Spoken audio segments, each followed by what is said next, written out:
everyone who's tuned in to our 2040 Plan Town Hall, the third installment. Really, first and foremost, thank you for joining. We're focusing on the Charlotte Future 2040 Comprehensive Plan. This meeting right now is the third in a series of town halls to take a deeper dive into the major topics discussed at the March 22nd public hearing. Before we get started, I want to recognize and just note that we have 3 so far of our other colleagues joining us on the WebEx. That's Mayor Lyles, Mayor Pro Tem Julie Eiselt, and Council Member Winston. But I am very confident there are many others watching on Facebook, on YouTube, and the many other channels by which we can see. And again, this is our chance to listen to you. So today's topics include an economic analysis of the overall comprehensive 2040 plan, with a particular emphasis on single-family zoning, on community benefit agreements, and the structure. We're also thinking about the feasibility analysis of the overall comprehensive plan structure and what form that should take. So I am Council Member Tariq Bokhari. I am hosting this evening's town hall in my role as Chair of Workforce and Business Development Committee. So that specific scoping I said is pretty much aligned to what we do in that committee, the things we focus on. And this is kind of in parallel and following yesterday's committee meeting, where our committee got to have a dialogue together. And this is the extension for the community to come and us to listen, in the same as this is the third that we had happen with the Transportation and Planning Committee, and before that, the Great Neighborhoods Committee. So during this town hall, our goal is to listen to you, our residents, and receive your feedback, especially members of our community who have not had a chance to comment on the comprehensive plan. We are pulling questions and comments from 4 different sources to ensure we have balanced conversation and hear from new voices. The sources include the WebEx Q&A feature, the WebEx Raise Your Hand feature for those of you who would like to actually physically speak, Facebook comments, always good things in there, and YouTube comments. So any comments or questions that we are unable to get to within the scheduled time frame this evening will be shared via email, that you can be sure. So if you feel like we weren't able to get to it and you didn't hear it, we will very closely go back and track those. So let's get right to it. We are all experiencing, in one way or another, pains of a fast-growing city, whether it's traffic congestion, the lack of housing affordability, and constrained job market, and our desires to preserve the characteristics that make Charlotte unique and competitive. Many of the growth challenges that our community faces today will not go away, but will intensify if we aren't innovative in finding impactful solutions to accommodate new growth.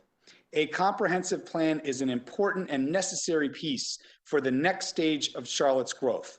The Charlotte Future 2040 Comprehensive Plan is a citywide long-range plan that will guide the development and investments made in our city over the next 2 decades.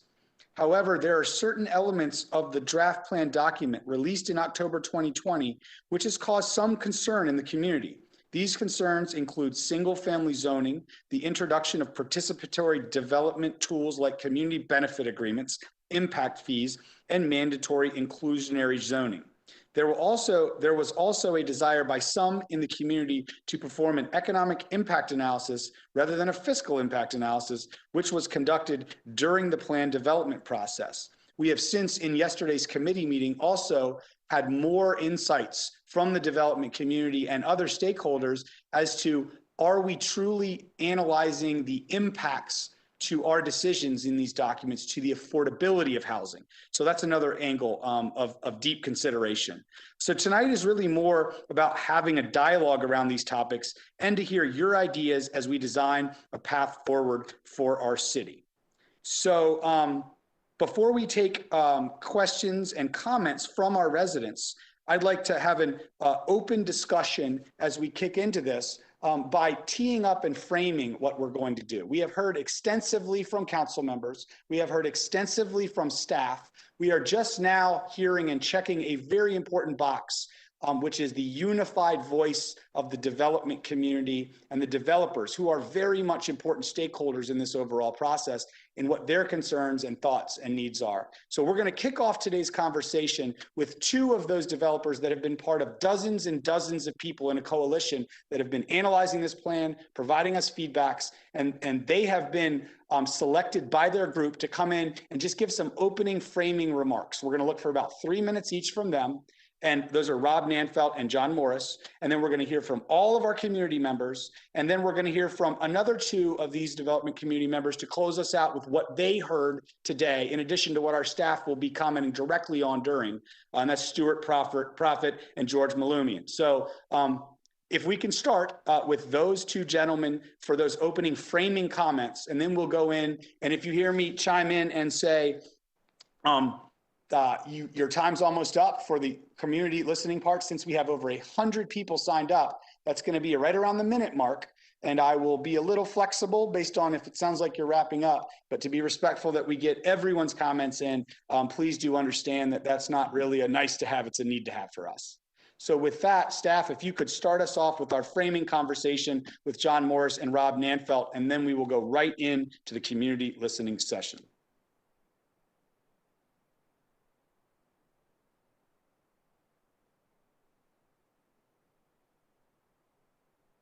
Mr. Morris, you're unmuted. Okay, I'll start it off.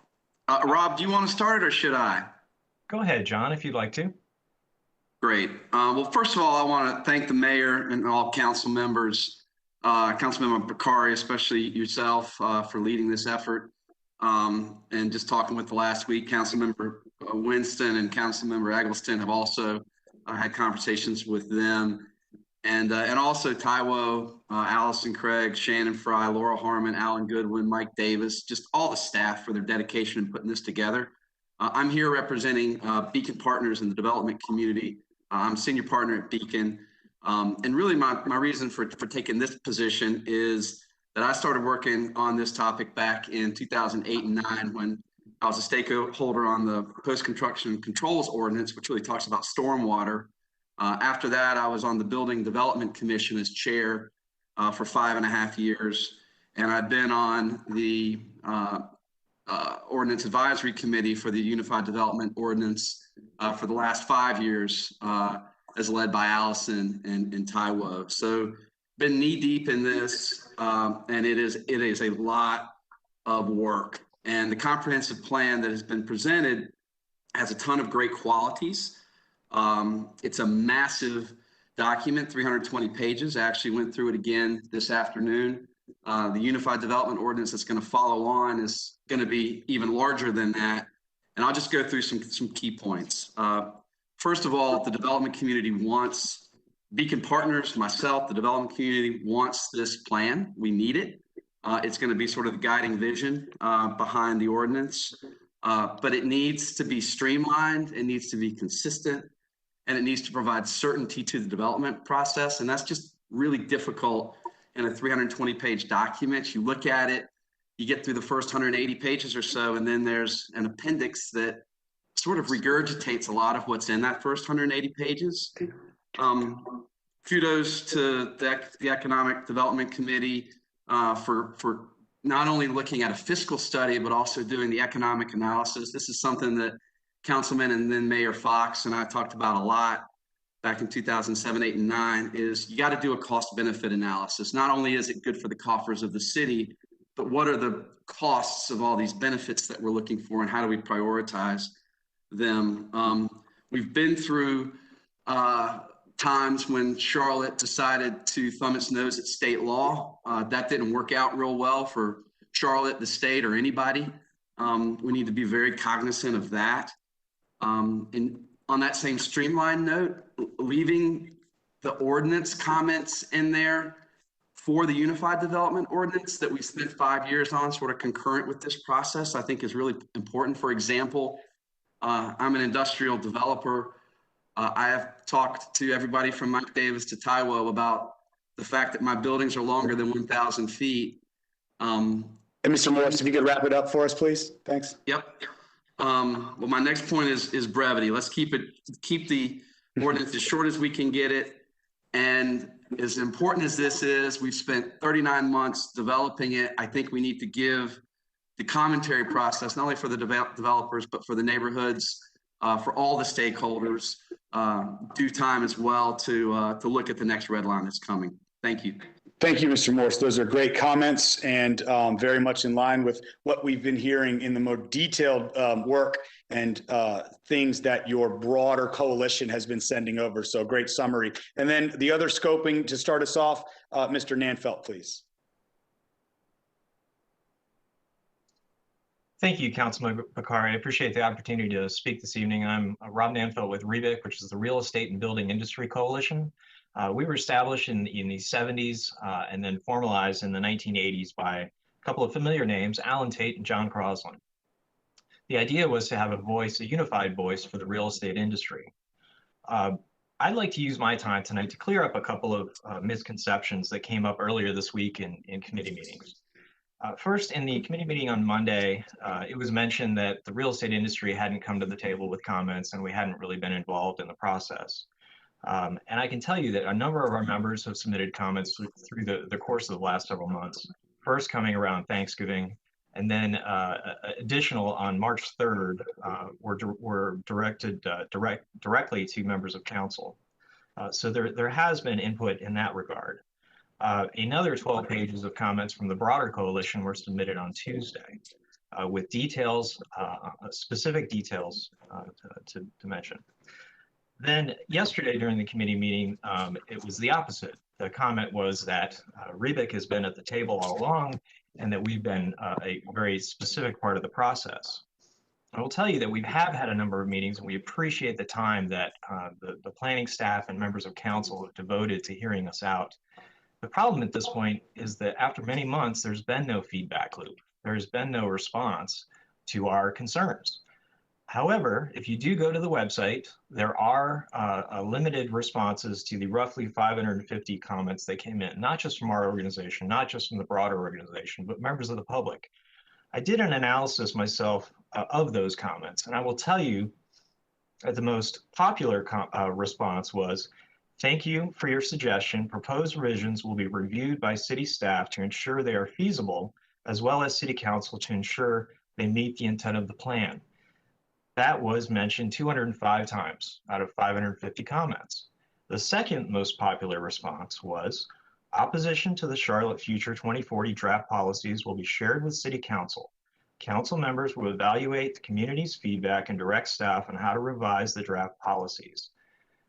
This was a response used 92 times. So approximately 300 times out of the 550 comments were canned responses. I can go on from there, but the concern I think we have is that we're continuing in this process and not being heard. We are hopeful, however, that when the May 17th draft is issued, that some of those ideas will be included and that we will be able to continue this dialogue as we go forward. We want us to be productive. I think we all want, including some of the community folks that are going to speak later, what's best for Charlotte. I think when Alan Tate, John Crosland created Rebic, they didn't create us as a special interest group. They created us as a community interest group. That's what we are. And I'm wrapping up, Councilman. Thank you for your time. Excellent. Thank you so much. So that is a good starting framing. We'll hear it ending framing. And again, just to reiterate the purpose of that, we are now going to enter into this phase where we're going to hear, give or take, about 1 minute each from individuals, neighborhood members. Some of them will be developers, but they're speaking individually. This is a summary of a coalition of several dozen of you that have been working very hard and summarizing that, as well as at the end with our other two partners. So now, right before we go into the other next section, I do want to also recognize watching online, and one of those channels that I mentioned is another council member. Again, all of them are very active, but Council Member Ed Driggs of District 7 is also there and sent a note. So I definitely want to recognize him as well. And thanks for tuning in. And by all means, any other council members there, I'd love to be able to recognize you as we move along. But with that, we will now move into hearing the community feedback points and questions. And again, as a note, this is us listening, taking notes. So if you have feedback for us, in many cases, we are going to take that, compile it, and figure out how to incorporate it in our takeaways. If there are questions that are relevant to be answered tonight, and we can, we will do our best to do that quickly. If it is more complicated, it may be something we take away, and we'll try to parse that out as these items arise.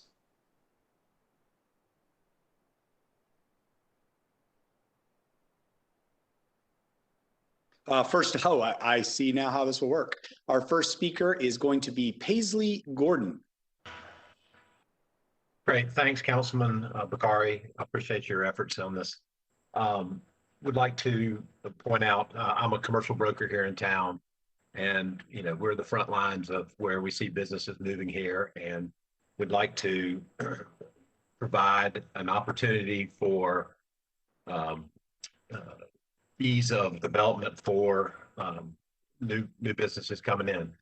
as we add risk to the situation where we have community benefits or agreements, inclusionary zoning, and other things that create risk, these businesses will tend to start looking at other places. They'll look to Raleigh, they'll look to the South Carolina area. So we'd really like to streamline the process where we've got a comprehensive plan that will provide ease of use here in Charlotte, as opposed to putting up barriers where we would lose business. And I'd also like to say, we also, like the idea of having an economic analysis done. I just think it'll provide a good, solid platform to go forward. Thank you for your time. Excellent. Thank you for those comments. We have taken them down on multiple notepads. So next up is Kathy Davis, please. Yes. Good evening. Can you hear me? Yes, thank you. Hi there. Well, 1 minute isn't much time, but I'll make the most of it. My first point is one of the topics tonight was supposed to be about economics of this plan. On page 164, there's a statement that says that it shows that this is fiscally beneficial for the city and the county. That's just flat out wrong. The fiscal impact study that was done showed that this actually has a huge negative impact as far as county services go. I know this is a city plan, but in order for it to be successful, you need the county as well to be able to fulfill the areas that they are charged with, such as the parks, the schools, and so forth. Nextly, again, on Monday, there was a meeting with Pro Tem Islet, and the city planner was there, and he's supposed to be coming back with a revised or amended 2.1. Was wondering what the time frame for that is. Also, he indicated that the mapping would be driven by the community. However, how it's been described to me by the staff is we have the plan, which is the policy, which tells what the place types are. Then we do the UDO, which is the regulatory. So if we don't have a place type, there won't be a UDO for a place type. So there wouldn't be a single family place type for mapping, is my question. Okay, so with that, I think there was a question in there, so I might go to Taiwo. Perhaps if you heard something specific there you'd like to respond to quickly, please do. But otherwise, perhaps an explanation of some of the thoughts in your head that are evolving right now around the upzoning compromises and augmentations you're considering. So we did not, thank you, Councilmember Bokhari. We did not provide any revised language to either Transportation Planning and Environment Committee or Great Neighborhoods. What I said on Monday and also to Great Neighborhoods was that any revision to the language in 2.1 will include some reference to future place types mapping involving the community, as well as consistency with metrics and measures in the equitable growth framework. But there is no language that's been shared. We have to wait for all these committee meetings to be ready before we do that with Council and Planning Commission. Thank you. And then I think she also had a little bit of a quick question on schedule and kind of what's next. Perhaps you could just give that flyby so everyone is level set on that as well. So upon the adoption of the plan by the Council, there will be a 6 to 7 month place types mapping activity, and that's in the comprehensive plan. And then after that, there will be the first draft of the Unified Development Ordinance will be out after Council adoption within 30 to 60 days of Council adoption. During that period also will be the place types mapping, which will take about 6 to 7 months. And after that will be the Unified Development Ordinance proposed for adoption by the Council. And the next draft that comes out will be when again? Mid-May. Mid-May. Got it. Thank you. Okay, thank you for those comments and questions. Next up is Ismail Qayyim. Hi, how you doing? Good. Glad to be here, and I just really want to run through some very basic points and really some of the misinformation around community benefit agreements. I'm a member of the Community Benefits Coalition, and number one, I just want to say that community benefit agreements are not illegal. Again, this claim has been made and there's like no basis for it. In fact, if you look at community benefit agreements as a contractual agreement, they don't require any kind of authorization. And even if we think that they do require authorization, cities have broad powers to regulate zoning. And so what we see in Charlotte is that developers normally negotiate with communities, which are community benefit agreements, as part of the conditional rezoning process. This is a thing that occurs kind of with regularity, but it's only the most affluent neighborhoods and communities that are really able to take advantage of this process in the best way. And the CBA streamlines the process, makes it accessible, and makes it equitable. So we really want to push back on this misinformation. Thank you. Thank you so much for those comments. Next up is Jimmy Vassallo. Hello, can you hear me? Yes, sir. Thank you. I'd just like to make a few comments. Throughout the entirety of this very public process on the Charlotte 2040 plan, I've heard critics talk about the impact fees, inclusionary zoning, and community benefits agreements, and they kind of weave these phantasmagoric tales of capital flight. One critic even remarked that these three policy reforms would turn Charlotte into Detroit. And I think that's a pretty wild claim, which ignores half a century of political economy that included a mass deindustrialization of America, which left Detroit, like many other Rust Belt cities, such as my birthplace of Akron, Ohio, to the ravages of the market. Economic development is a concept that's highly mystified and relies on so-called experts who are treated more as soothsayers than people who deal with the material realities of Charlotte's position in the region and the nation. We are a city that is where we are because of our geographic position, our historical relation to capital, and the wider political decisions that have shifted the United States to a service economy.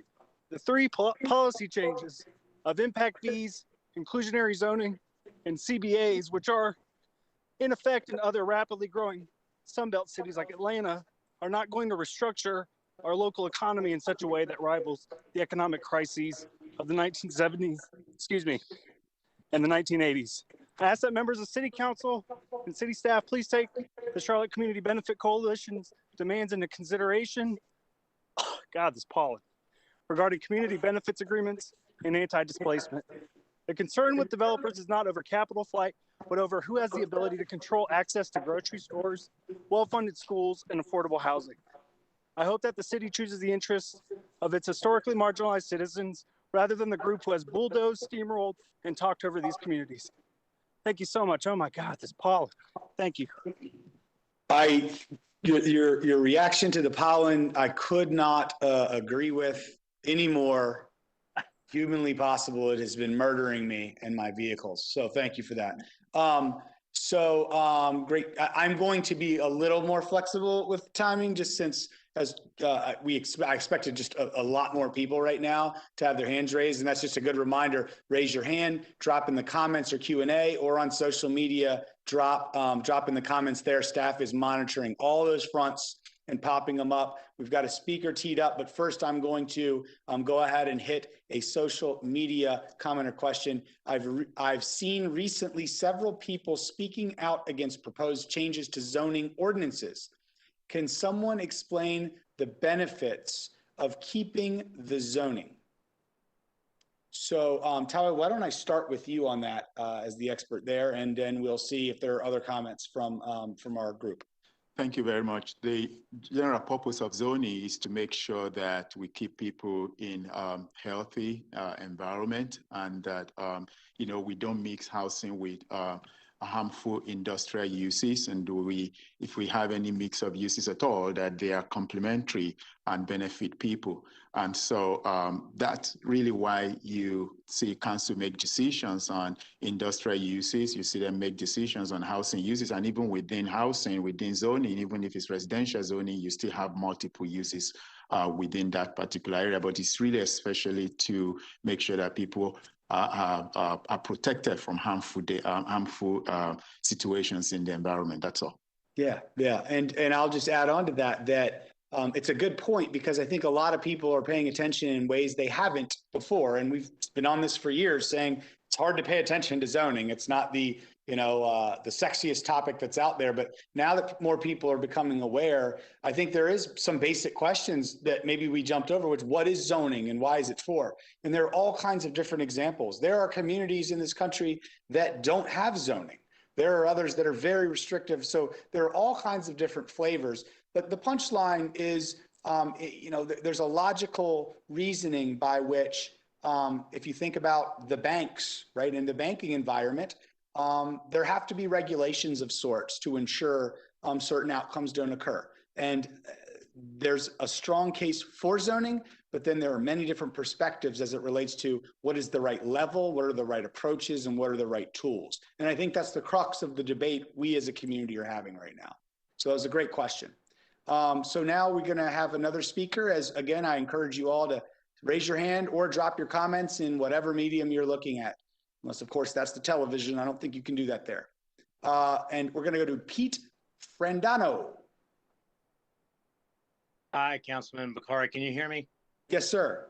Okay, great. Thank you very much to you and to all our council members, Madam Mayor, Taiwo, and all of our city staff. We appreciate all the work that y'all put into this, and we appreciate this forum. I'm also a commercial broker. I'm in the commercial real estate arena, somebody that served in leadership here in our city, our great city, and across our state. And we all realize that we need a plan. I know everybody on this forum loves our great city and our great state. But as somebody that has been to conferences across the country representing our city and our state, what we don't want to do is accidentally give our advantage away by assuming past performance. We've got great momentum here. We've got a lot of great things going for us. Charlotte and Raleigh continue to be in the top 10 in growth in terms of quality of life, pro-business, environment, and everything else, cost of living. We just don't want to see us give our advantage away and accidentally drop a not open for business sign outside of our city limits. So we appreciate the willingness to listen and to receive our feedback. And we just want to continue to work together to make sure that we've got a great plan that we put in place. Thanks very much for your time, and hope you all have a great evening. Thank you for your comments and for showing up here. So next up, we have Mark Watson. Hey, thank you. I have some comments that are, and I know you liberalized the time a little bit, so I'll just get right into it, and I'll try to read so I don't get off track. So 10-minute neighborhoods. So walking and biking safety is a priority for me. However, creating little insular pockets everywhere would stifle diversity and limit inclusion to the broader community. It should not be about enclaves. It should be about full mobility. And really, not everybody wants a 10-minute neighborhood. So just quickly moving on, goal 2. So the higher density with the single-family zoning changes. As a property owner, I would benefit, but I think one of the main points is, and this was talked about earlier, is that it's going to destroy the existing character, right? So we see nice old buildings in uptown and surrounding uptown getting torn down and turned into multi-use or whatever, and so we're already in the habit of tearing down history and destroying character. So transit-oriented development, it's a cool idea, but when we went north with the blue line, we don't have a greenway, right? And then outside of the transit-oriented development, we don't have access to it, right? So if you're down Sugar Creek Road, it's going to be hard to get to the light rail because there's no infrastructure for a non-car traveler to use. Goal 5, mobility. What are the different? So it kind of clashes, right, with the 10-minute neighborhood. We're developing robust mobility, but we're all going to be able to walk in our neighborhoods to 10 minutes to wherever we need to go. There are a few other things going on here. I think I can just wrap up and agree with some of the comments so far that yes, it's good that we have this plan and that we're really having honest, open conversations about it. But there's also a concern that was also previously raised that it's going in one ear and out the other, and there's not really the feedback loop. I'll just be done with that. Thank you. Thank you for those comments. Also, I'm assuming that based on the text I have right here, that I'd also like to recognize Councilman Braxton Winston. Oh, I already recognized him in the beginning, sorry. Okay, so he's on. So with that, let's go to a social media question. And this one is, can the place type map underpinning the fiscal impact analysis be shared publicly? Taiwo. Great question. So I'll a little bit drawn out in this one. The fiscal impact analysis that we have right now, it's like what I said yesterday, were based on two scenarios. One scenario was to do business as usual scenario, which is really to continue development patterns and existing land use designations. The second scenario is the future place type scenario, which is based on the growth strategy. Oh, can you unmute yourself and start over? Perfect. Thank you, Councilman Winston, literally on it right now. That's how much he is participating. That will help. Thank you. So the fiscal impact analysis that we have right now was based on two scenarios. The first one is the business as usual scenario, which is really continuing our current development patterns and existing land use designations.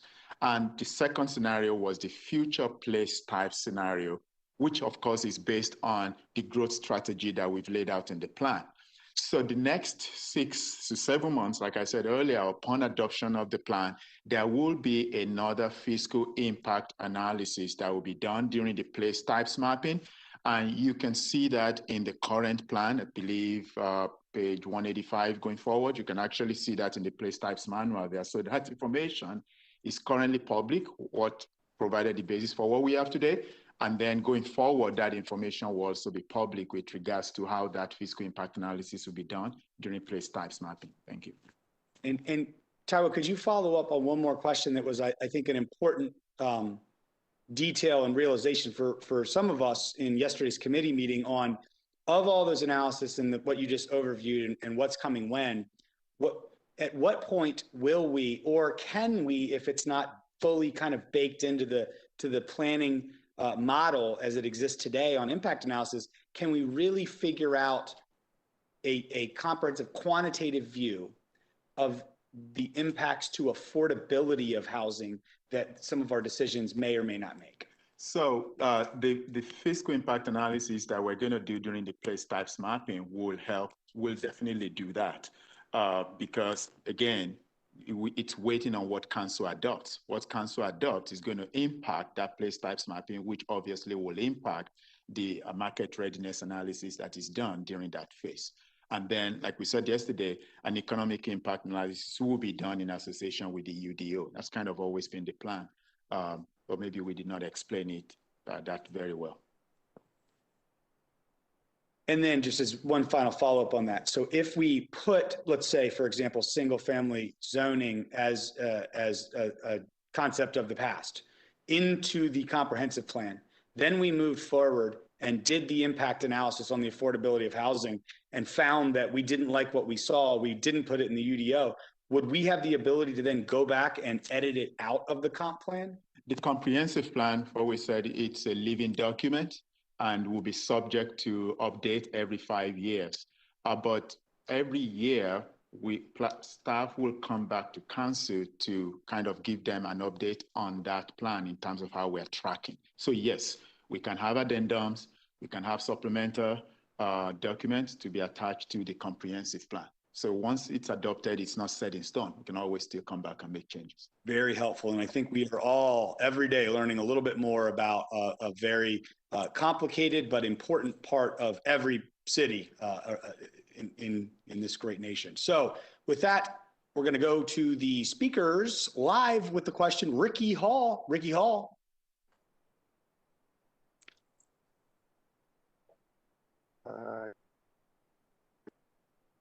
We can hear you, Ricky. Yes. Good evening. Thank you, Councilmember Bokhari, for giving me the opportunity to speak. I'm Ricky Hall, and I'm a member of the CVC Coalition and want to support the statements and comments made earlier by Ishmael Kayem in regards to this community benefits. Community being pushed back on the notion that they are somehow illegal. In fact, they break down our current practice of public-private partnership, wherein developers and elected officials are on the forefront of decision-making in the community, particularly marginalized communities, are on the last end. And we see how that turns out. And so this creates a situation where community and developer can negotiate in a win-win scenario that also creates a win-win scenario for local government as well. And so I would encourage council and encourage the community to support community benefits agreements, because this is about social and economic justice in terms of the communities heavily impacted, particularly those that are in the crescent communities. Give us the tools and the benefits that are so needed to improve social and economic mobility in our communities without gentrification, without displacement, and with an opportunity to meet community need. It won't stifle growth. It will encourage growth. Thank you. Thank you for that feedback, Mr. Hall. Next up, why don't we hop over to one of the social media channels where we've gotten a comment from Vernetta Mitchell with the Far East Neighborhoods Coalition. And I will read this and we'll see if it ends up being a statement or a question by the end. Here we go. Equity continues to be an opportunity for change in Charlotte. One of the city's most diverse areas is the Far East. The illustration of the arc and wedge reminds us of that opportunity. Far East Charlotte has been ignored for years. Case in point, the major thoroughfares that move residents in and around the Far East were city annexed 20 years ago. Those thoroughfares are still maintained by the state. However, the city pushes to increase density, but do not have authority or are willing to pay for necessary infrastructure and resources to those state-maintained roads. The residents of Far East deserve and expect the full attention of this city council and staff to ensure we receive the same attention as residents in the wedge. We support the concept of the comp plan for community benefit agreements. However, the city must play a role in the oversight and expected outcomes of any CBAs established. We reject the idea that by right, a developer can build what he or she wants without the engagement of those that must live with their build. Lastly, we insist that the Far East has an economic impact analysis that will be used as the guide to direct sustainable employment, business development, and increased quality of life. I just read that. That was a lot, and I did that from a distance. So thank you so much for those thoughtful comments. We will include them in where we're heading next. Again, continue to provide your comments, drop them in the Q&A or comments field so we can read them just like that. Next up, Sharon Howard. Sharon Howard. Hey, good evening. Thank you for having me. I agree with Ishmael and Ricky regarding the community benefits agreement. I represent the Revolution Park Neighborhood Association, and I'm also a part of the West Boulevard Neighborhood Coalition. And I disagree on getting rid of the single family zoning, specifically in our corridor. We need to keep those zoning for single families. Adding, as what we've seen is an influx of affordable housing units. And for the record, I am for affordable housing, but I feel that we've got our share of it, and removing the single family zoning will increase, I think, increase a system or develop a system of poverty in this corridor. And for that being said, I'm against it. And having a community benefits agreement will allow the community to work with developers in creating what we want. to see in our community, and more specifically, let our needs be known. So, so with that being said, I am for the community benefits agreement and saving or preserving our R4 zones. Thank you. Thank you so much for those points of feedback. And again, just hearing this firsthand is always insightful, and to hear that's a nuanced answer. We for the CBAs on one side, against the single family zoning on another. And I think that's just very illustrative of how, as people ramp up and have different perspectives, there isn't a standard view. It's a very nuanced view that various people in our community have. So thank you for sharing that with us. And with that, we'll go to Greg Jarrell, I believe. Jarrell or Jarrell? Yeah, Greg Jarrell. Thanks, Councilmember Bokhari, for having me on. I wanted to also to speak in support of the community benefits agreements as they're being put forward in the comprehensive plan currently. There has been some unqualified and unsubstantiated statements, particularly from the development community, questioning the legality of that, sort of using scare tactics related to the former HB2 event. But we have provided through the Community Benefits Coalition information to Council showing that community benefits agreements are quite legal within the authority that the city has through its broadly construed conditional zoning authority. CBAs are active in Asheville, in North Carolina, and they're currently used as contracts with other neighborhoods, but generally only with neighborhoods that are well-funded and highly organized. And so including these both in the comprehensive plan and in the UDO would create the opportunity for underserved and poor neighborhoods who are less well-organized to have this access to those same benefits. So, so thank you for allowing me to speak. And again, my neighborhood, Enderley Park, and the Community Benefits Coalition thinks that these CBAs are an extremely important part of this plan. Thank you for that feedback, and very well thought out and stated. I will clarify one thing, and perhaps it's just from my perspective, but potentially other council members who have been looking at these feel the same way, and staff, perhaps this will be a good takeaway for us to parse out. I have heard the debate about are they legal or are they illegal and where that is. And honestly, that wasn't really something that was all that impactful to me. I kind of figured, yeah, it's probably legal because we do forms of them today, and maybe we just don't call it that. My perspective was more, what is the impact analysis that we need to understand and what this does to the affordability of housing, particularly if we start using them more widespread and in much smaller, not the usual high kind of commercial complex deals. So it was less for me, and I've heard it multiple times now, so I figured I would just say this so staff could take this away. It was less about, are we allowed to do it? And it was more, because again, theoretically we can be aspirational. It was more about, our current process is estimated to add 30% of additional cost to the affordability of housing, just in normal rezonings. What would it do if we started doing that? So hopefully that piece of feedback for staff will be something good to go parse out. So when we come back with these answers, we parse both the kind of binary answer of, is it legal and can we do it, but also, is it a good idea? And with that, let's go to social media. I will state this statement. Have we performed economic and forced displacement analysis of currently R8 zoning areas like Optimist Park? And Taiwo. Thank you. I'm not aware of anything that we've done with regards to that, but I will also quickly say that question should not just be tied to the comprehensive plan. Independent of the plan, I don't know if that's been done.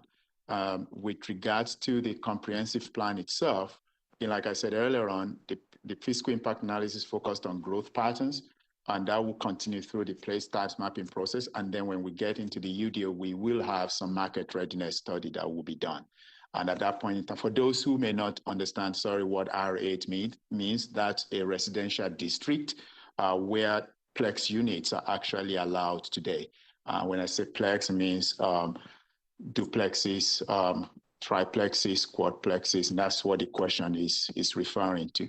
And I believe Councilmember Bokhari had that question yesterday and today as well. Yes, and I think that's a very good point.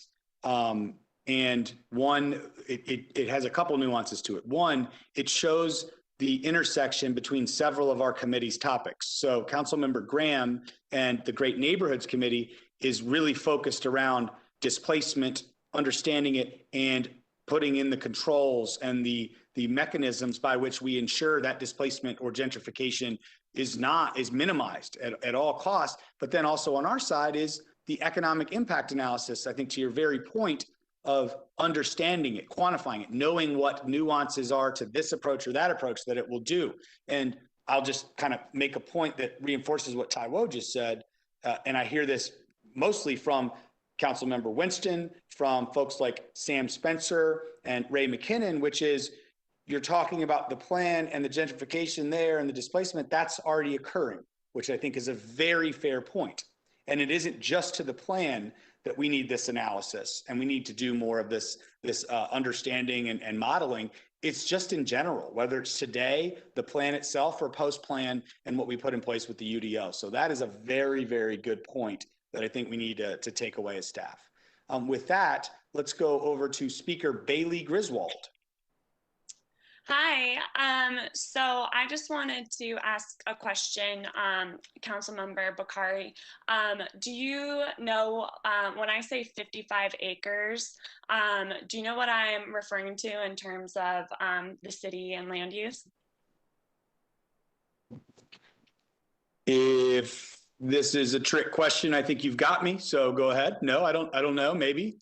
So 55 acres is the size of the Charlotte Pipe Foundry. And, you know, I know this is maybe beyond the scope, but probably beyond the scope of the, you know, the 2040 comprehensive plan.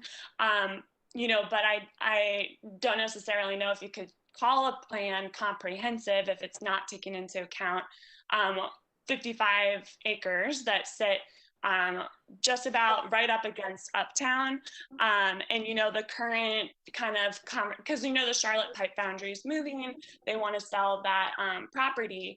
And the current conversation is that, you know, that the billionaire Tepper is going to buy that and build, you know, a new stadium. I think that that land would be better used as housing, building high density housing, and that, you know, stadiums actually cost the city a lot of money to build. And anybody who knows anybody could tell you, anybody who knows anything could tell you that stadiums don't actually add very much economic value to cities, considering that the footprint that they take up, and, you know, the infrequency with which they're used. Also, we already have a stadium. Today's Earth Day. You know, I think we should live that truth of reduce, reuse, and recycle, and use the stadium that we have. I would love to see that area to be developed, keeping in mind that it's like right across from where the Brookline neighborhood was pretty much raised. So it'd be great to see that area, you know, be used for reparations, be used for housing, especially considering it's right on where the new proposed light rail is going to go. And I think it would be incredibly negligent to build a stadium where you could put housing where people could use the public transportation, and create, you know, a more walkable, livable part of the city that's right up against Uptown. Bailey, thank you for that. I will say you definitely get the prize for catching me the most off guard with those comments and points. So I think there's probably 2 points there. One is, which I'll look to Taiwo and say there's probably a parsing of the purpose and scope of what a comprehensive plan by design, and then the next phase of place types, and then the phase of UDO do and would have with specific plots of land, right? And would you, before I move on with that, would you add anything to that? So I would just say that even now, outside of the plan, we do have a transit-oriented development study that's ongoing, associated with the Silver Line, along which that property you just mentioned. falls. And that study, the transit-oriented development study, is taking the opportunity in this space into consideration. But I'll say going into the plan, one of the things that the plan definitely talks about is taking advantage of what we have right now within proximity of transit corridors. Goal number 5 is about, I believe goal number 4 rather, is about transit-oriented development, equity in trails and transit-oriented development. And so it's not just about pipe and foundry, but other opportunities that may exist along Silver Line, Blue Line, Gold Line, Red Line, or whatever other line that we have in the future. So good comment. I have to say that also stumped me. I wasn't sure what that was in the beginning. So thank you for that comment. Yes, and so I think for the scope of today's conversation, that is not something that probably would be at the right level to be called out. But however, I think your comments are valid as it relates to an additional topic that is certainly one that we're all keeping our eye on, but we're also waiting to see what happens, because this isn't something the city owns, but it's certainly something that the points you've made are considerations we have to think about. What are the economic impacts to the taxpayers for stadiums? What is the best use of land near a booming kind of dense center city with people? So, and transit and all of those other questions. So while I think they're good points, I think there will be other venues once, honestly, this becomes a topic, when the private sector, who are the ones engaged in this at this point, get to a point where if they ask us to come to the table, and the city and residents will always have a chance to weigh in then. And I think that's probably the right time frame for that. So thank you for that. Why don't we go to Q&A chat here. Goal 6, healthy, safe, active. Please expand and accelerate implementation of the Greenway plan. Connectivity to TTOD is as important as TTOD. Ty, I don't know that there's a question in there, but is there anything you'd like to parse out of that? Not necessarily. I think it's just putting an emphasis on goal number 4, trails and transit-oriented development, which almost linked to the previous question. So yeah, thank you. I think it's really the implementation that matters, but that's a very good goal in the plan. Yeah, agreed. And there, I think there's were places where we're going to agree, in whether it's transit and transportation planning or land use planning. Connectivity and multimodal components are all something that, in theory, we can all agree on are necessary. And it's where the rubber meets the road that we have to come to these conclusions. So thank you for that. And remember to drop any questions, because they're starting to slow down, which means we will slowly but surely end this third of 3 public forums. So with that, Alan Banks. Good afternoon, Councilman. I appreciate you hosting this call like this, and thank you for hosting the meeting yesterday, the public hearing. I'm a home builder here in Charlotte, and just wanted to offer a couple of comments here.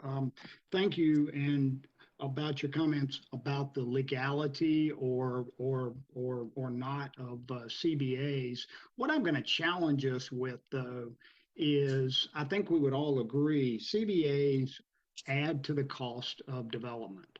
Whether that's good or bad isn't really the point now. It's an additional cost. We have a crisis out here which we need to be sensitive to the additional cost. We have a housing affordability crisis. We have 40,000 people per year moving into our metro area, and we cannot build houses for these people to live in. This is our crisis. At this point, it's widely accepted that 24.5% of the cost of a new home is due to some kind of jurisdictional fee, regulatory fee, erosion permit, building permit. We don't need a higher cost of this. We need to be focusing our attention on how are we going to house our neighbors? How are we going to house our policemen, our teachers, what have you like that? We don't have the opportunity to do that right now. So let's focus the attention on how we're going to get that done. not what else can we add into the cost of housing, but how can we make housing more affordable for our neighbors so that this great city can continue. I appreciate your time on this, Councilman, and our previous conversations regarding this, because I think we're like-minded in this is a crisis and we must do something about it. I look forward to how that gets baked into the 2040 plan. Thank you for your time. Yes, I just would say, your comments very much resonate with my perspective and point of view. And if I might just add a editorial note generically on that, which is, I hope the viewing public understands that while we here on council debate each other very passionately about things we believe in, everyone is very much centered in the same mindset. Staff on both sides here, council members on all sides of the aisle, which is what's best for Charlotte. And I think at times when you see some of us taking a position on a nuance, whether it's single family zoning or community benefit agreements and what those impacts are, I hope everyone realizes that everyone to a person very much spends the time to do this because of the deep care they have for this community and wanting to get it right and wanting to make sure the right outcomes are had. And just because at one time or another, one of us says we're against this thing, doesn't mean we're against the underlying theme of which we're trying to achieve. And I think that was well said there. And today, one of us or two of us may be on this point. Tomorrow, it may be others that are on that, in that example. And I think that was well said from the perspective of several of us who are thinking about this, but it's also a broader point that I think defines what Charlotte is. We're people that have all different perspectives. We roll up our sleeves, we battle it out, and we figure out the best solution in the end, and we move on as friends and colleagues to the next thing. So I appreciate that. QA chat, we have been using memo of understanding.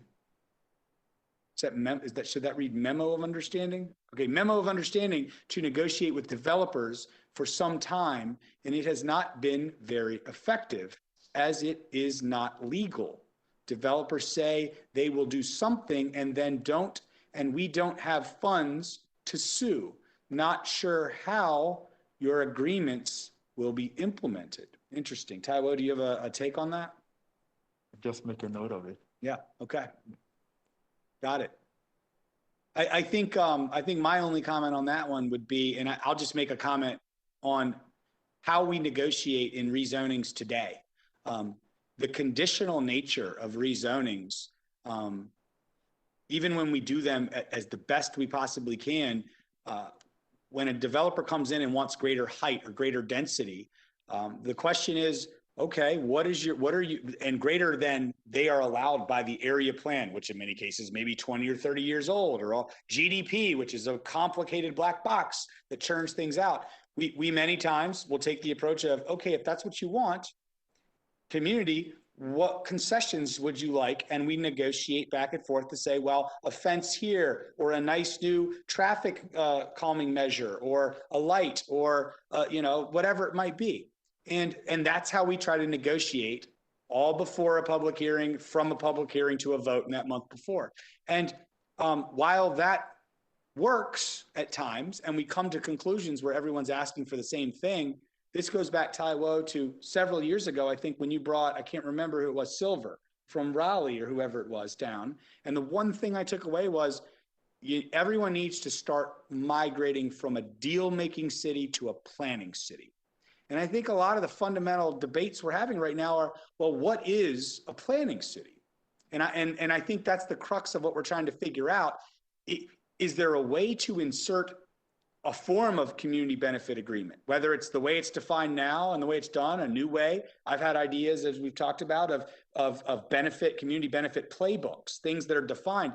How can we then do those things where the community gets those needed concessions, developers get the opportunity to go above and beyond, but it's done by right.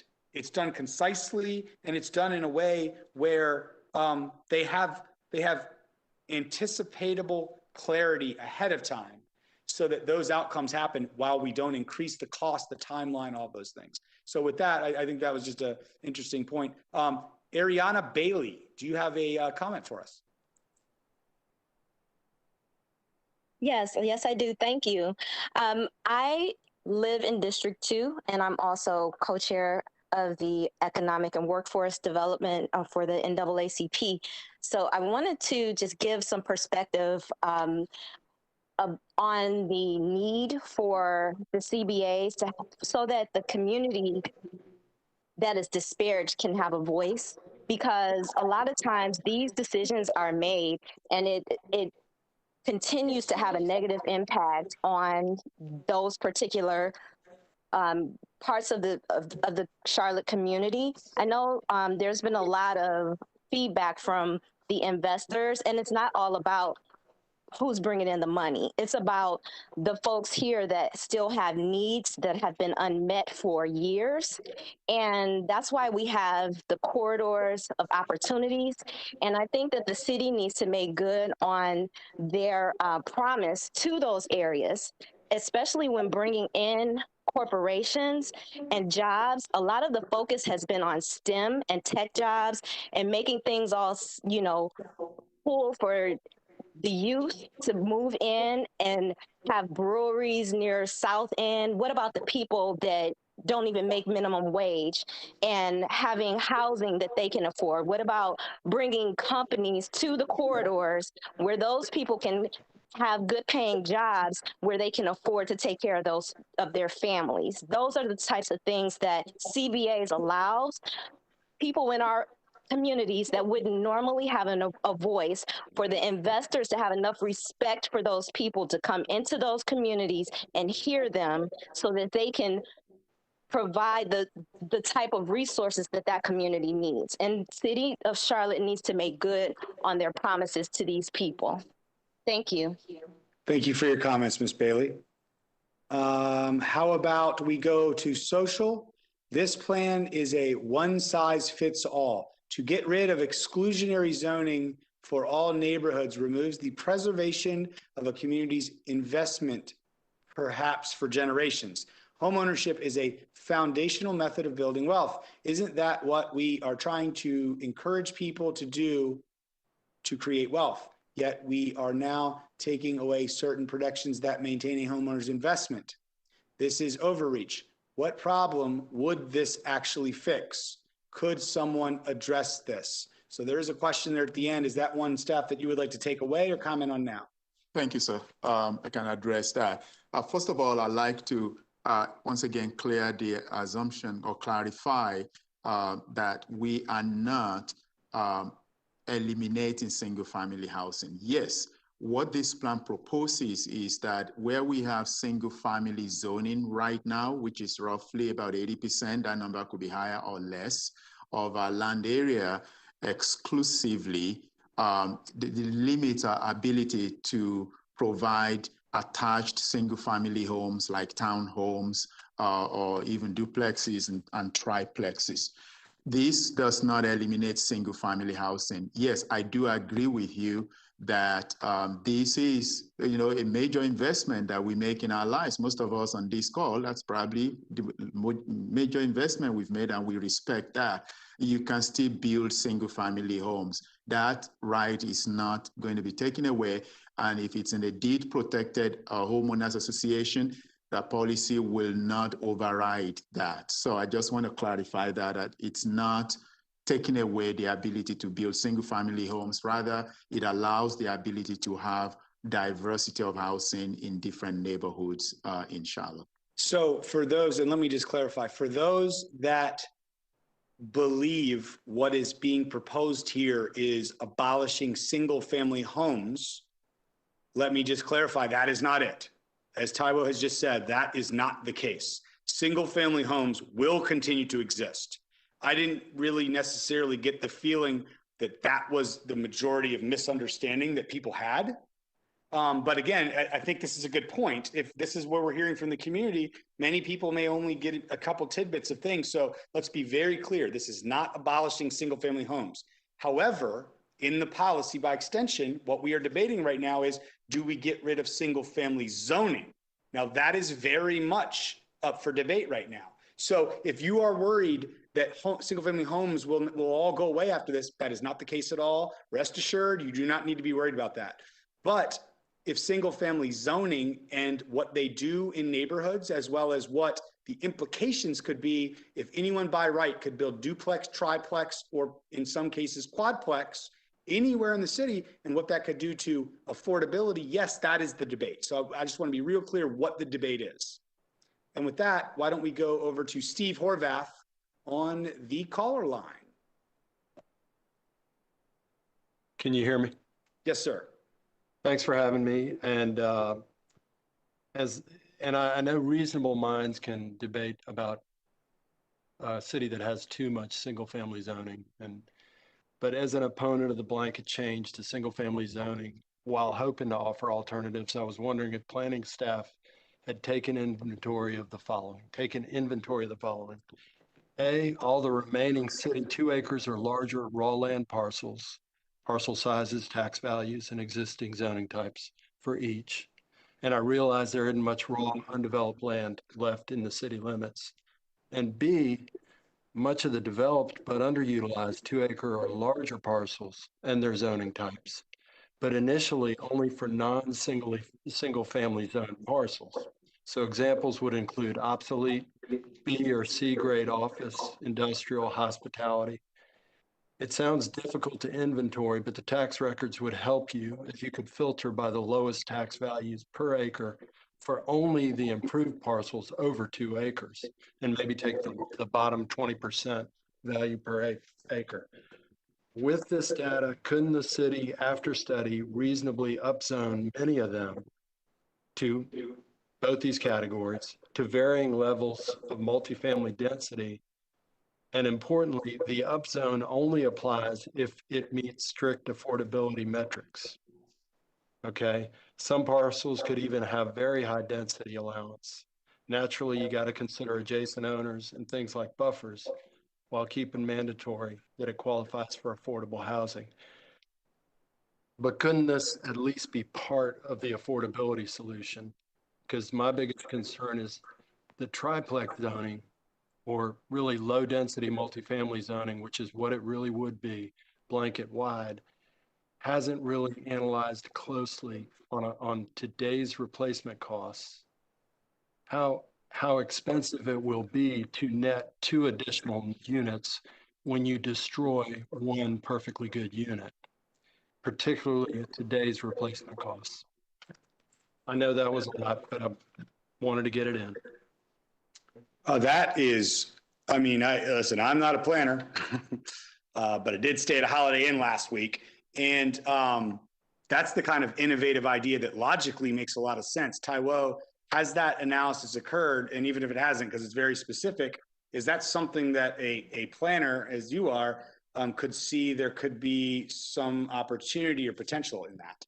I'm not sure. First of all, I also have to say thank you very much, Steve. That's a very excellent idea. I'm sure somewhere is a system for how we can do that. So if you don't mind sending me an email about your comment, I would definitely make sure that we look into that. So thank you very much. Yeah, great. Thank you very much, Mr. Horvath. And here's one question that just came into me. And Taiwo, I guess this you can see if you know the answer off the top of your head here. If not, we can take it away. How many cities in the country have made this change around single family zoning? My understanding is there are 2, and one of them, Minneapolis, has only led to a bunch of litigation. Do you have any insights there, or should we take that away? So Minneapolis is the one that we all are familiar with, but 10 years before Minneapolis was Grand Rapids. Of course, we can say that that's a much smaller city, but the principle behind it was the same.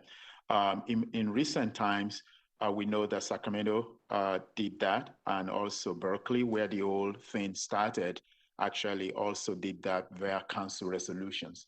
And do you know that Portland did it statewide? But I think it only impacts cities or towns with a population of 10,000 or more in Oregon. Maryland at the state level is considering that at this point. So I would say, as far as I remember, I would say about 10 or 12 different communities in the country right now. Thank you. Next up is the amazing and wonderful Angela Ambrose. Hi, everybody. Can y'all hear me? I'm in the car, so hopefully it's coming across auto. Hi, and I apologize if it was sort of covered or was brought about first, but my question is for Taiwo. I have some concerns about I understand that we're not ending single family zoning. That's clear to me, but I heard it mentioned maybe in a previous session that we talked about gentrification and we talked about displacement. My concerns for being a specialist and working in real estate is typically when you allow a multifamily zoning on a property, it equates to more value. It makes that property more expensive.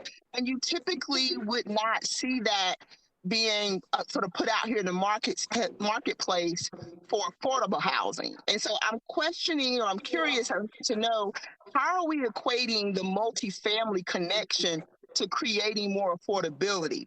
I see it as creating more options and more units. I think that is true, but I think I'm just sort of trying to follow how that equates to affordability. And the only other thing that I will add to that, in the real estate market, I get it's different, when you're looking at something from zoning, but in real estate, it's very capitalistic. And when people buy low, they're still looking for the highest return on their investment. So I'm just curious on how we're correlating those two things to sort of equate that to affordability. As always, Angela, wonderful to see you and very insightful comments and questions. Taiwo? Hi, Angela. Thank you for your question. Yes, so I know I've had people use this equation that density does not equal affordability. While I say that I believe that the right equation should be that we need both and more. We need density, we need diversity, we need affordability. And affordability means different things to different people, depending on where they are with regards to cost of land. What we want to do, which has worked, is that when you have supply, you definitely affect values and you affect people's ability to afford something at a different price point. What the comprehensive plan cannot do is to talk about price point, because that's really the function of the market.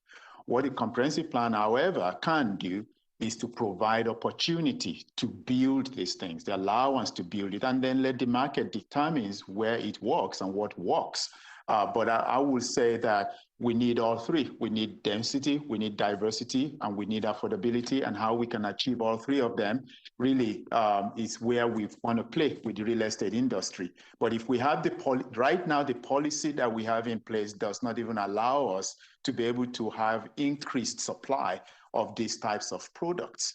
And hence the reason why it's so difficult. But maybe with this policy, something will happen where we may be able to generate more supply and therefore impact affordability depending on where that is. Maybe the question also impacts the concept of displacement. Council Member Bokhari, I don't know if you want me to speak onto that, but I really believe that maybe the question that Angela is asking is how does it impact people who live in vulnerable communities and therefore could be impacted by lower land values, displacement because somebody picks, so I'll tell you that the comprehensive plan has a lot of things with regards to mitigating involuntary displacement.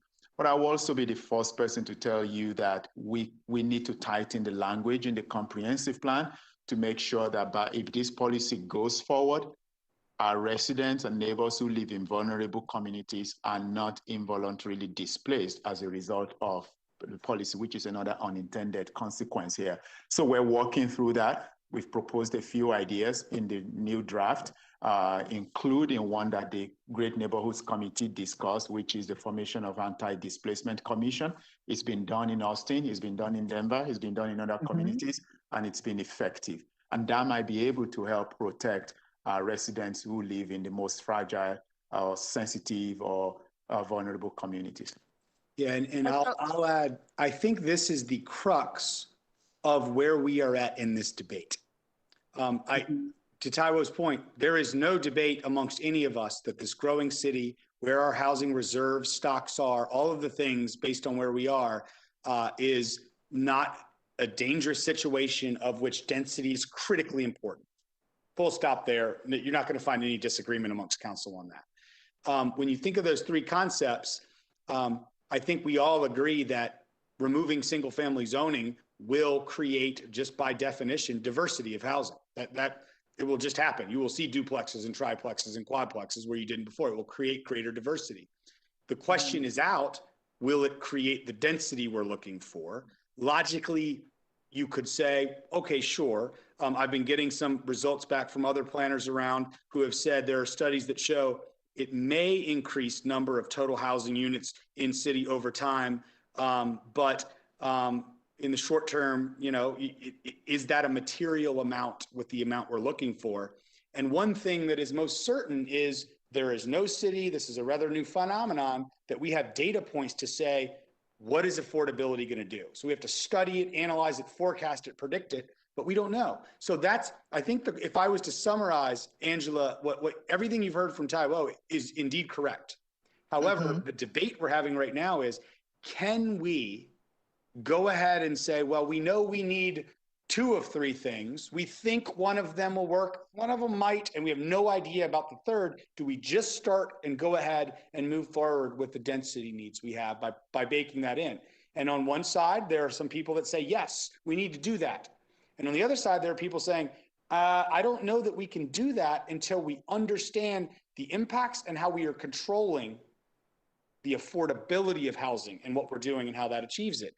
And I'll just end that comment by saying, we heard a valuable piece of information with 2 other leaders in that real estate coalition yesterday in committee, which said in Charlotte, for every house that is over $900,000 that gets sold, 20 houses are sold that are under $300,000.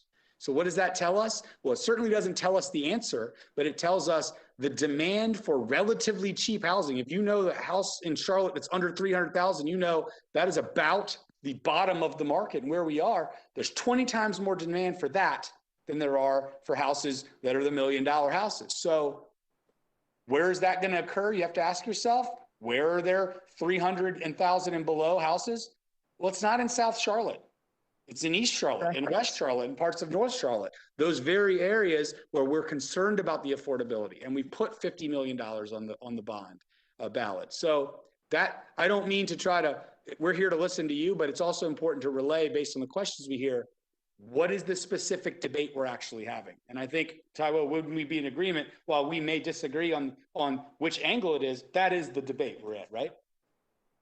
Great question, Angela. Great discussion. Hillary Larson says, where can we find information that more fully explains what community benefit agreements are and how they would work and how they can be enforced? That is an excellent question from somebody who is an excellent leader in SPAN in our community.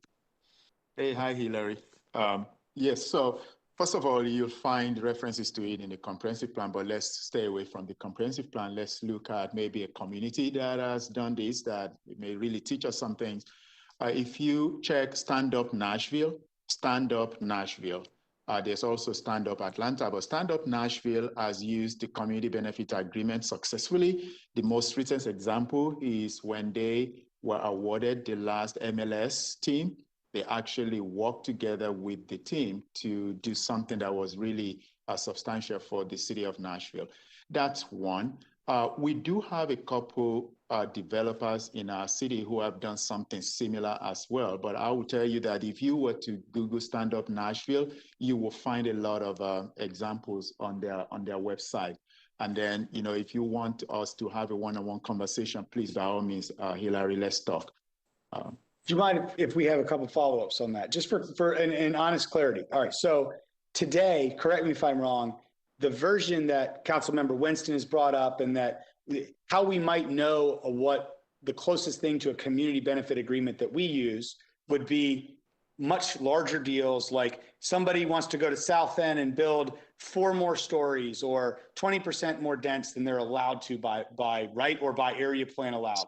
Now we have the ability for them to either put affordable housing in it or put money in an affordable housing fund that we build it elsewhere. Would it be fair to say that's kind of an example of a community benefit agreement theoretically? It would be. I mean, we've had them. Valentine Reimagine is another good example through rezoning. I believe that there was one that was recently approved by council on Sugar Creek as well, and they provided some funding for traffic signals.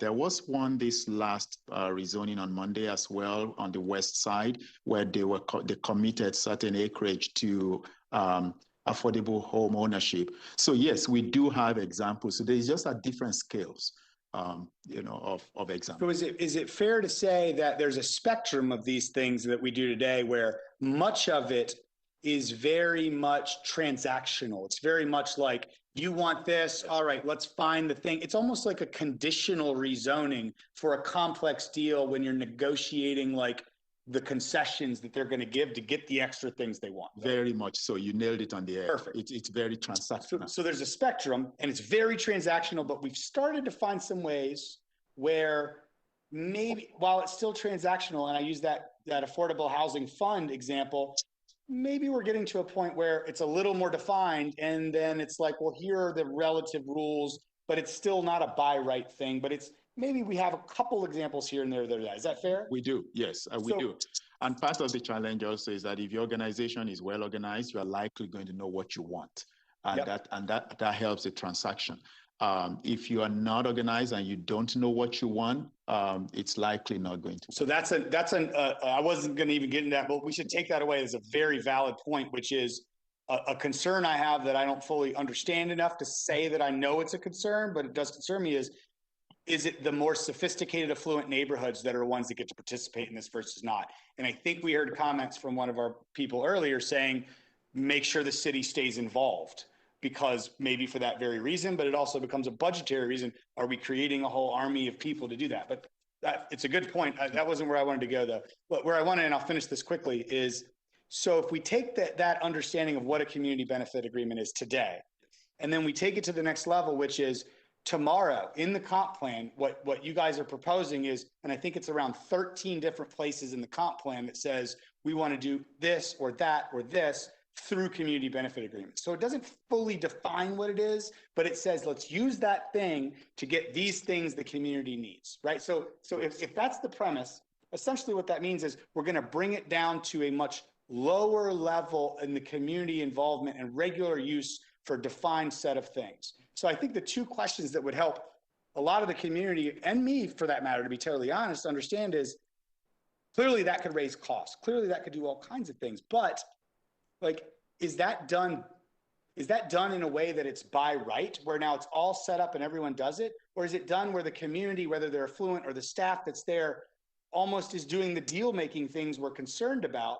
And then the specific example that keeps coming up is, what if a community says, we need a grocery store, and that plot of land is not going to be rezoned or upzoned or whatever they want unless a grocery store is part of that?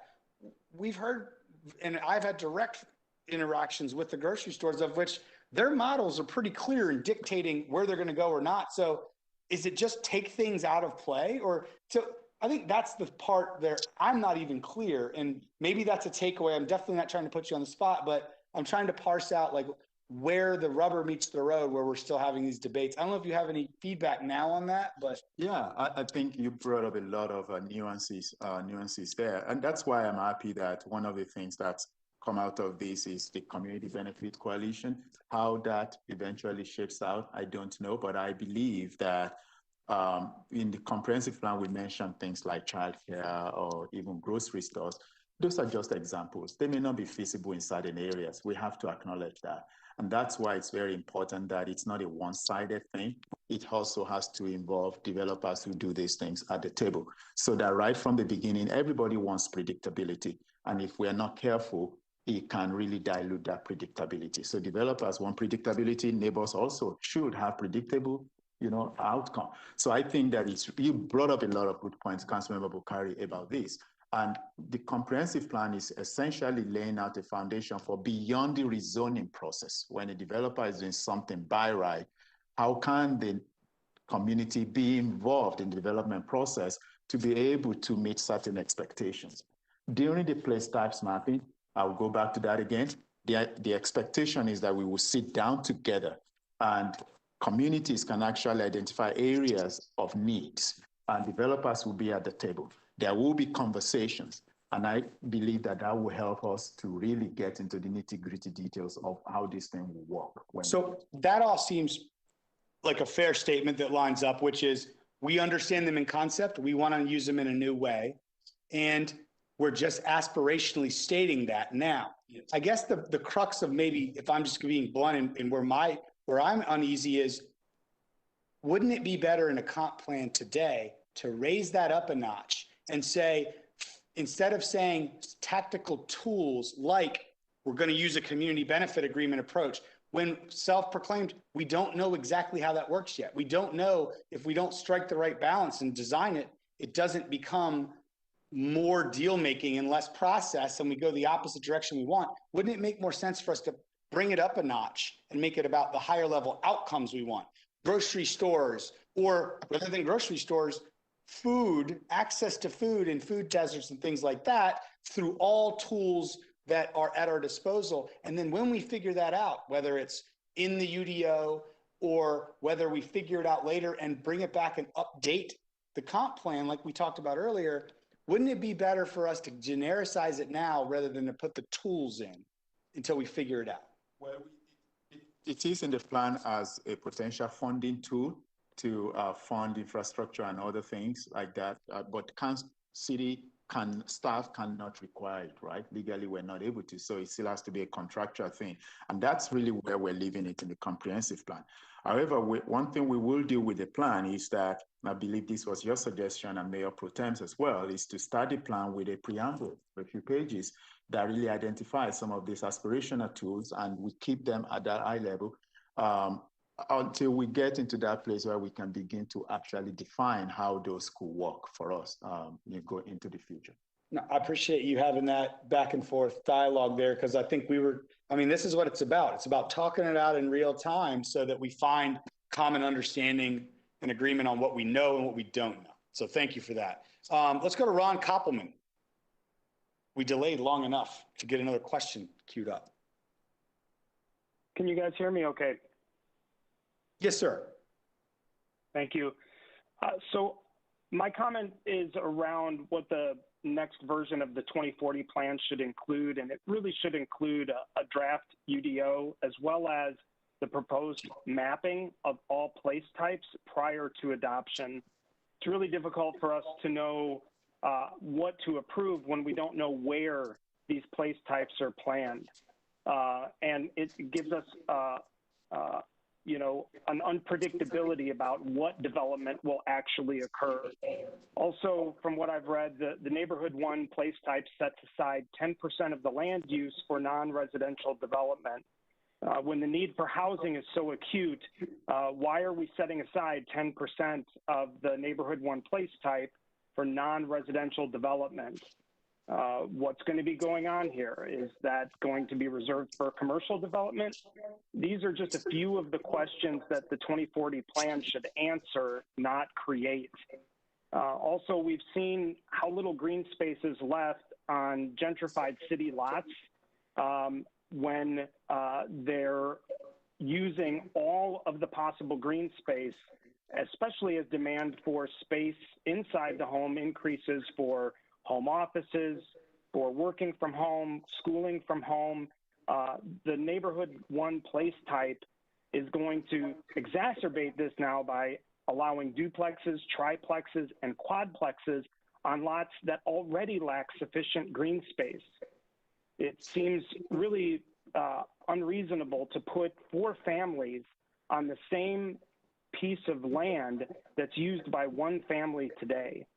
I want to be clear, we need more and we need diversity of housing, but we really should require that as the density increases, the lot minimums, the setbacks, and the green space should increase along with it. It's important for us to maintain livability as a city and to preserve green space and canopy, and this plan does not achieve those measures. Thank you. Thank you, Mr. Koppelman, for that feedback. Unless anyone would like to comment, we will take that away and incorporate that in our next steps. And then we have a speaker, and then we're going to move to kind of closing wrap up. I'm going to ask Taiwo to give any thoughts he has holistically, as well as our partners from the real estate community representing that coalition who's been working. So with that, Jennifer Hunt, if you are on, I believe you are up. Thanks for having me. As a resident of Charlotte since 1981, I've seen the incredible growth in this beautiful city. So I have a question with such new and vast development. Does our infrastructure support such density in some of our older neighborhoods? And can it be done while maintaining the character and charm of Charlotte? That is a large and good question. I have a comment on it, but I will first, I'll go first, and Taiwo, you can add anything you'd like, because this goes a bit beyond planning itself. I would say that in many parts of town, and in all parts of town, at least a little bit, our infrastructure is massively lagging. And whether that's for the big growth for all the huge, volumes of redevelopment cases we see in East and West Charlotte and other places around town, or driving through South Park or Ballantyne and everything looks shiny, but at the end of the day, the growth is so rapid. And the fact of the matter is, whether we give 25% property tax into the city rolls or not, and we're only getting 2% back in the $800 million CIP spend, the fact of the matter is things look shiny today, but then as this growth continues and continues and continues, congestion chokes it, water and sewer piping and all the things that are around there, it isn't as pleasant as it looks. So whether it's that or the walkability and connectability of multimodal transportation, sidewalks, all those things, I would absolutely say that we're not keeping up today. But unfortunately, we know we need the density and to keep the affordability as our city continues to grow. So I think it's an excellent question. I think that's at a crux of a lot of problems. And that's another reason why we're debating in nuances of, is this a land use plan or is it going beyond that, when it directs us in where and what percentages and how to spend our capital across the city. Because I don't think any of us could tell you what that need is over the next 20 years and where to spend it, other than the need is far greater than the supply we have to be able to do it. So I think that is probably the number one question that should be on our mind more holistically as we're analyzing and considering the impacts of this 2040 comp plan. I don't know, Taiwo, if you have something you'd like to add to that. No, I'll say that I had a town hall with the Fiscal community yesterday, and that's one of the things that I mentioned as well. Infrastructure funding is definitely not necessarily what the comprehensive plan is focused on, but it's a need for today and tomorrow, and that's definitely something we need to keep at the top of our mind. Excellent. Thank you, Ms. Hunt, for that very good question. So I'm going to go me, Taiwo, final thoughts, and then we'll let our developer friends in. I think my final thought is very good for me to soak in, and I know my colleagues, I'll speak on their behalf too, to soak in the feedback from the community across all three of these town halls. But for me, particularly with an economic development focus, thinking about the economic impacts of what we're doing here and the plan. So to hear those thoughts and feedback points are very valid. We are debating on a number of fronts right now, but hopefully some of this dialogue has cleared up what the actual debate is, because there is some misinformation and some things. There are some things that we know is misinformation. We're not saying or debating getting rid of single family houses. We're talking about single family zoning, which is a very important and relevant debate, but it is not the same thing. But it is very important for us to consider that. Are community benefit agreements legal or not? Great takeaway for staff. We've heard it multiple times. It's been batted around. Maybe I didn't take that as seriously as I should, and maybe some of my colleagues feel the same hearing that, because that wasn't my concern with them. It was, what do they do to the affordability of housing? How will they be implemented? Do we know enough about them to include them in a document that's going to guide policy? So I think all of that was really good. So I think us bringing this up to the right level, ensuring that it is land use focused and slimmed down is something very important to us. I got feedback from another person in the community who was very seasoned in these things, and they brought to my attention, I like how Denver did their 2040 comp plan 2 years ago. It's 38 pages long, has many of the same goals, but eliminates the details that are causing so much controversy and allows the city to come up with a variety of ways to achieve them after this point, as well as Denver also takes a more brief approach, but recommends increasing the missing middle, if you look at page 42 of their plan, but doesn't go in and make tactical tool-based mandates. So for me, that is the crux of where we are in this debate, in this process. We've heard about where we go from here. Your feedback points are all going to be very important there. I'm going to see if Taiwo has any other final thoughts, and then allow our developer friends to close us out. Thank you very much, Councilmember Bokhari. Once again, thank you very much for speaking directly to us this evening. We appreciate that. We've heard repeated some things we've heard before.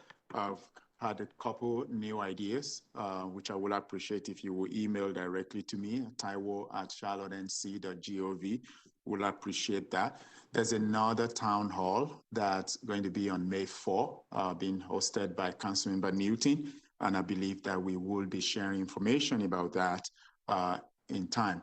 But I'd like to also make it clear that, the review of responses and the review of comments and our responses to them do not automatically translate into what goes into a revised plan. And so that's very important to understand. The responses are there on the website, cltfuture2040.com. But those revisions will be shared in the next draft for another round of review, and they will be in track changes. That second draft will be in track changes, and that will be available for a 2-week review, public review, before we Council at the same time eventually will determine what revisions are reflected in the final document. I'd like to close by saying that once again, it is a living document. The adoption of this plan does not necessarily mean that changes will not be made or cannot be made to it in the future.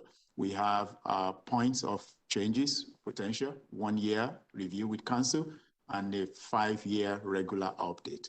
And what's eventually going to be delivered to Council for adoption is not this 320-page document, but I have to also say that our zoning ordinance today is about 1,000 pages. I haven't had anyone complain about that, but having said that, no one's ever read that.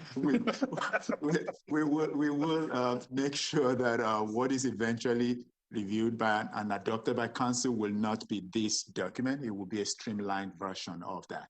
But that will begin to take shape when we release the second draft, and I look forward to having another set of conversation at that time. I think that is a very big point that we have arrived at. The devil will be in the details for the next step. And I think for those on the other side of that say, no, that was where he wanted it. I think, again, it isn't ruling anything out, right? It's simply scoping it in a different way for where we go next. And I again, we'll see what that looks like and where we get there, but that seems like we're on a very promising track, which is on this very aggressive timeline. So I appreciate those comments and that work, Ty.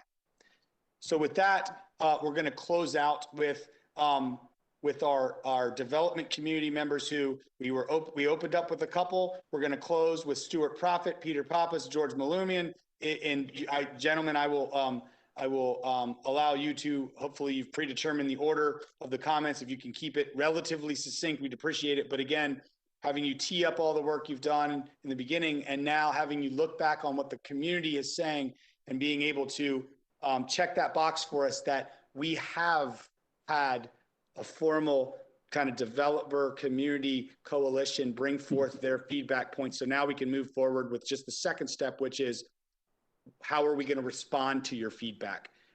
Your final thoughts on what you've heard today for us to include and consider as we take away is another very important component of that. So I'll turn it to you gentlemen to decide your order and close us out, please. Guys, you want me to start? Okay, I think that was the plan. Peter, unless you want to go first, I'll go ahead and jump in. So Thank you very much, Councilman Bokhari, for creating this forum and hosting it. Well, let's thank the mayor. It was the mayor's idea, just in clarity. So we give many thanks to the mayor for giving us these forums. Yeah, and that was next. Mayor Lyles, Mayor Pro Tem Isolt, and the other council members. Thank you very much. And the other community members that participated, inspiring me to be a part of it and hear everybody's position. And Taiwo and Allison, Craig, thank you for our direct conversation last week on the CBA topic. I'm a developer, Profit Dixon Partners, a regional developer based in Charlotte. And so I'll jump right in. I think a priority is to ensure the plan that we adopt stays within the current laws of the state. We've heard that. I've heard different positions on that. I know one position is, as the laws change, we can amend the plan. I think that's probably the right way to do it. I think if it's going to be aspirational and be outside of those laws, then at least in the text of the plan, it needs to acknowledge that this is an area where we're being aspirational. It's not currently within the state laws. And so on CBAs, heard a lot of energy for folks wanting to feel more like part of new development projects. One speaker said she wants developers to have the respect to come to the communities and hear their positions. I thought that was powerful. And my and many others' experience in rezonings has included countless meetings in neighborhood churches, neighbors' dens, and within the council chambers to understand and work with neighborhoods and community groups to come to a consensus on a plan.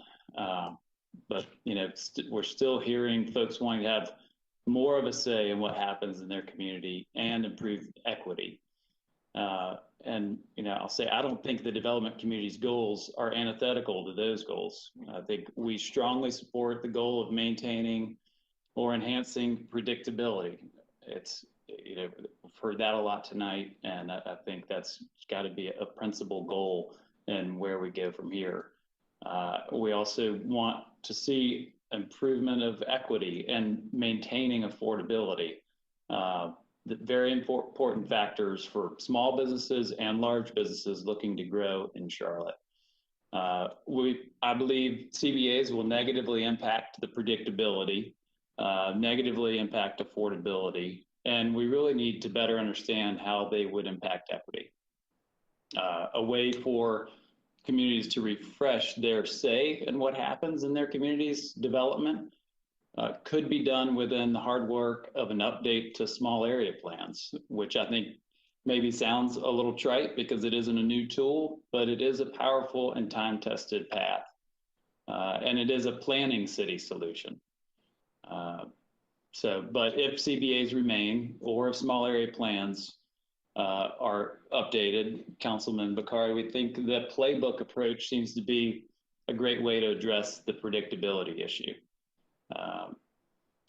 And doing it kind of in the context of awards of bonuses like additional density in exchange for some of those playbook community elements. And again, if CBAs remain, much more specificity we need to have much more accessibility in when they would be required, when they would be utilized. So, and suggest that they would be limited to instances of required rezonings, very large development projects, and projects that include a request for a public-private partnership, some sort of city funding. A lot of the examples that we hear about are scenarios where there is city funding. The Stand Up Nashville, that's the soccer stadium, that is a city assisted, there's a city aspect of funding in there. The ones along the Beltline in Atlanta, those are all ones that have a tax benefit to the development. So anyway, I'll end it there. Anxious to see the next draft of the plan and hope there is sufficient time for the community to review before it's adopted. And grateful to you all for the honest and open engagement. Thank you very much. Stuart, thank you for that. And I think another benefit of what we just heard from Taiwo the next version potentially being more streamlined at that level, would also a byproduct be helpful in the limited time that the community will have to review it and what it is. So great points there. Next. Is next going to be Peter or George?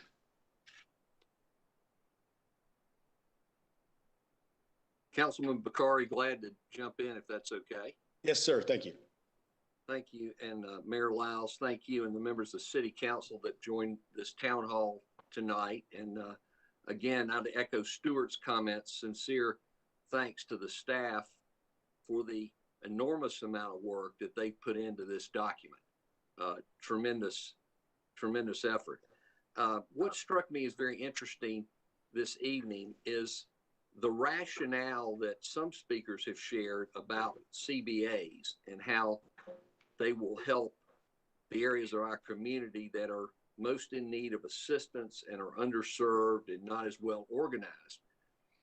Perhaps a better place to put our energy instead of into another legal document, because we have conditional zoning that governs what's done. When public funds are used, there is already a mechanism for developer agreements. When TIGs are used, they are documented through legal agreements. So perhaps instead of taking a legal approach, we should take the time now to create the vision for these areas in our communities, that need the most help, and develop a funding mechanism both through the public-private partnership and through the CIP program that the city has to assist these areas. I think in my work in the community the last 35 years, people get excited about a vision, and we talk about the plan being aspirational, which I think is great. I'd like us to go ahead and finish the work of this plan before we adopt it. The gentleman that spoke earlier, I hope I'm pronouncing his name, Koppelman, made a very good point. He said that we have place types, but we don't know where we're proposing to use those place types. It seems a comprehensive plan should do that first before we pass a 312-page document that doesn't outline where we're going to suggest that those place types be developed in our community. So I think we've had a lot of great work. I'd like to encourage council and the staff to take the time to get this plan right and to finish the part of the plan that involves developing the vision for the areas of Charlotte that need it the most, and a corresponding funding mechanism that involves both public-private partnerships and CIP dollars to ensure that that vision can be executed. So that's Councilmember Bokhari. I'll just keep it brief to that point and hope, as Stuart suggested earlier, that we're going to take the time to make sure that this plan is in fact a blueprint for our future that we can fund, execute, and really be proud of. Thank you. Yeah, and I will say, I'm so glad you said that. And I think that's such an important takeaway for us, because I feel already us starting to step into more of a common ground position for where we're moving forward amongst these various stakeholders of the community. We're not there yet, but I'm feeling it. And as we talk about figuring out what belongs versus now versus doesn't, where we can innovate and other things like that, I think that's great. You mentioned that again in the committee yesterday. Peter and Councilwoman Johnson thought that was an angle that made a lot of sense in these funds and these matches and these public-private partnerships. I think that's great. But I think the one selfish thing that I have that I've kind of championed up, but I haven't really got to spend a lot of time on, is also, where is the vision, right? Where is that forward-looking vision? And there's a lot of visionary stuff in there, a lot of visionary stuff that I don't want to take away from as it relates to ensuring we've learned from the past and there is equity in what we do for the future. However, you know, as a futurist myself, I think every day about what the city is actually going to be like in 2040. And I wish we had a little bit of, even if it was just a tiny bit, again, at the right level of a land use plan to anticipate things like 5G, autonomous vehicles, drones, how things will be delivered to people, and 1,000 other things, and how that relates to land use. So just as a side comment, I kind of let that slip as was one of my selfish personal items, but I think Peter brings it up in a broader context of what's the deeper vision. And it can't just be density and affordability and things of that nature. And it can't just be a backward look at ensuring equity and things like that for it. It also needs to include a forward-looking vision. So I appreciate that. And with that, if you would close us out, George, if you are there, sir. Is he there, Donato? With that, Taiwo, I do want to give you the last word. So is there anything you heard there or anything you'd like to say beyond that other than what we're going to take away? No, not necessarily.